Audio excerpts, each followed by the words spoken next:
I like Ian Garry. I think he's perfect for the sport. I think you're gonna get. He's a little over the top right now, so hopefully he dials it back a little bit. It's a little cringe when people talk. Yeah, it's a little cringe. What are you getting? I'm getting like a sloppy seconds Conor McGregor. Okay, that's about And I like Ian Garry. I think Ian Garry's talented. Well, I look at it a couple different ways. He's better looking than Conor. Okay, he's got a great fighting style. He's I'm sorry, but he's bigger than Conor, which means he's already more marketable. He's definitely bigger. Yeah, he's big. I'm saying like those things. Like if I was a fucking 205 pounder, I'd be a multi-millionaire. Multi-millionaire if I was a 205 pounder. Can you imagine if I had fought?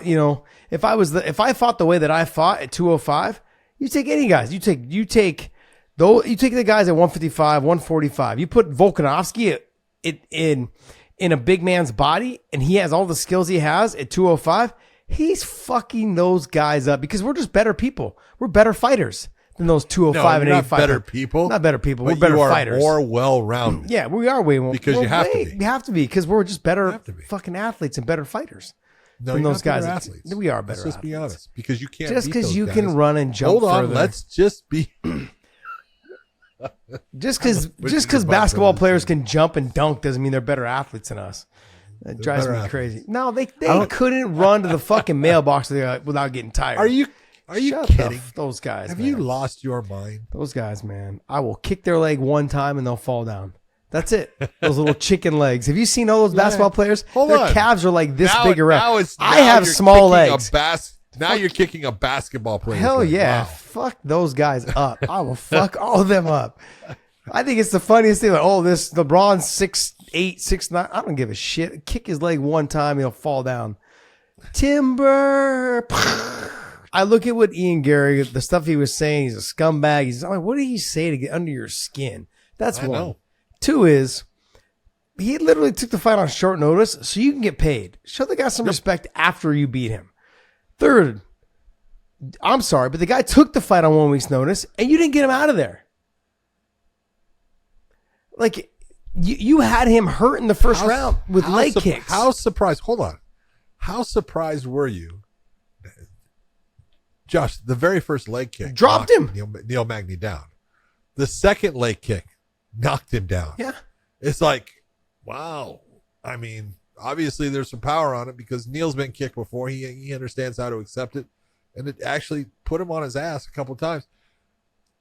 He was never in that fight. No. He was so out of touch with the range and everything in that fight. And I felt, I give him credit because the frustration when you saw how he was perplexed. It was like, Jesus Christ, I can't get close to this guy. Nothing and then when he did, he wasn't able to out grapple him up against the cage or any of those things. So, I mean, Ian Garry, look, I like what he's doing marketability wise, the trash talking, all those things. But afterwards, the one thing that Conor did majority of the time outside of the Khabib thing was he showed respect to the guys he fought. This guy was good. This guy fought me this way. This guy, even when he lost, guy was talented. Guy was this. Like, the guy got in there and fought you. You know how difficult it is? It doesn't matter. I don't care if I'm fighting fucking a guy who's not even ranked. That guy stepped up and fucking fought his ass Anybody that's off. going to stand across that cage and walk forward and try to do to you what you're going to try to do to him, you got to respect. Yeah. I mean, there's only been one, maybe two guys in my whole career that I looked across the cage after the fight. I was like, yeah, fuck you.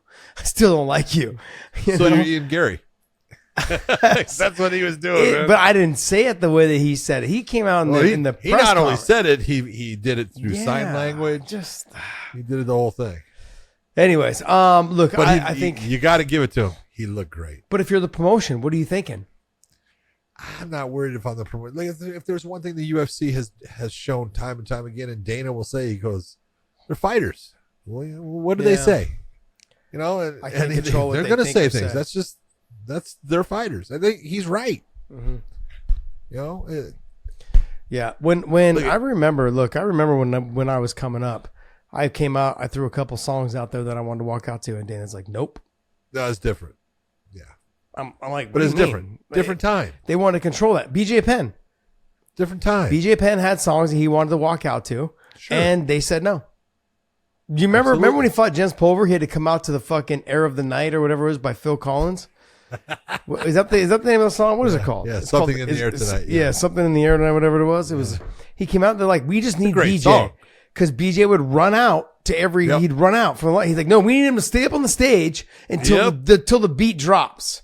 And I'm convinced to this day. Yeah, and I'm convinced to this day that's what cost him the fight. I'm convinced. How does that cause him to fight? Because he would have been in a rhythm had he got to the cage on the time that he was ready Oh to fight. my God, are you kidding me? That was time. John, just fucking play along for a second, Just please. go with it. Just play along. You know, what lost Jeez. BJ that fight? Let's be honest. Cardio. Cardio. Just And it was an arm bar that he thought he had. Yeah. Right at the end of the round, and he had it. I've got this. It's over, and the round ends, and he's like, "I got to go fight another Deflated. round." Holy Deflated. shit, man. Deflated. Done. Yep, absolutely.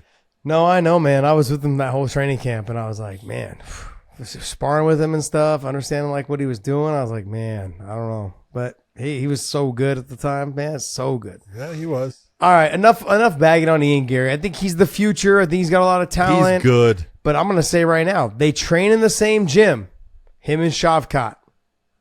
And I would love to tell you how that sparring goes, but I can't get out to watch out and find out. But I know exactly how it goes. I know how it goes too. I've talked to him. So I Hey, mean, Ian Garry. But if you're Ian get your Garry, mind right, buddy. No. Look at if you're Ian Garry, you're doing things the right way. You know, you're building your brand. I You're agree. looking fantastic in the fights. Just keep doing what you're doing and keep going back to camp and getting better at everything. And you've got some ground to make up. You know you've got ground to make up because there's people that are in your camp that are difficult to deal with right now. So hey, just keep getting better. 100% agree.